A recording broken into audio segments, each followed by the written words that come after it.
तो हम संस्कृत व्याकरण का अध्ययन कर रहे हैं, जिसमें हमने स्वर व्यंजन आदि वर्णों को पढ़ लिया है। इसके पश्चात हमने माहेश्वर सूत्रों का भी अध्ययन कर लिया है। कोर्स को आगे बढ़ाने से पहले हमें एक बार एक छोटा सा रिवीजन कर लेना चाहिए।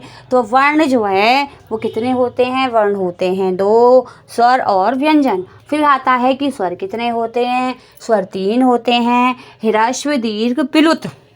और ह्रस्व स्वर में कितने वर्ण आते हैं? तो ह्रस्व स्वर में आते हैं वर्ण आ, ई, ऊ, री, री। ऐसे ही दीर्घ स्वर में कौन से वर्ण आते हैं? तो दीर्घ स्वर में आते हैं आ, ई, ऊ, री, ए, ओ, आई, औ। हमने पढ़ा था कि ह्रस्व स्वर को बोलने में 1 मात्रा का समय लगता है, दीर्घ स्वर को बोलने में 2 मात्रा का समय लगता है और प्लुत स्वर में 3 मात्रा का समय लगता है।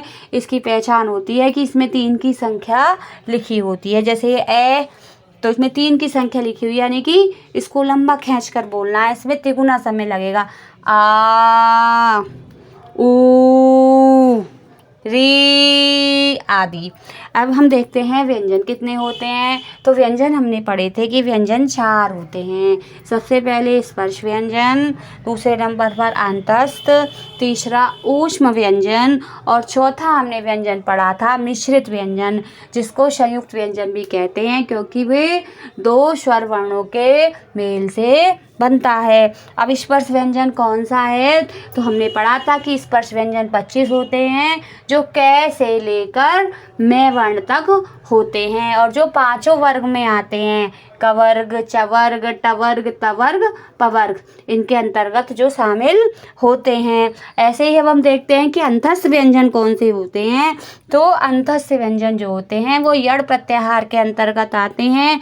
उसमें 4 वर्ण आते हैं, या, वा, रा, ला। ऐसे ही ऊष्म व्यंजन जो है वो सल प्रत्याहार के अंतर्गत आते हैं। उसमें भी 4 वर्ण होते हैं, तालव्य शय, मूर्धन्य शय और दंत्य शय और है। अब हम देखते हैं मिश्रित या संयुक्त व्यंजन। इसमें क्षत्रिय, त्रिशूल, जयज्ञानी 3 वर्ण आते हैं। अब हम देखते हैं कि माहेश्वर सूत्र कौन से हैं। तो माहेश्वर सूत्र संख्या में 14 हमने पढ़े थे। एक बार हम उनको रिवीट कर लेते हैं। तो आयुड़ा, रिलिरिक, एओंगा, अयोच, हैवरट, लड़, अमंगणनम, झभया, घड़दस, जव गड़दस, खप छटत चट तप, कपया, शशर, हल। नेक्स्ट वीडियो में हम प्रत्याहार संज्ञा का अध्ययन करेंगे। धन्यवाद।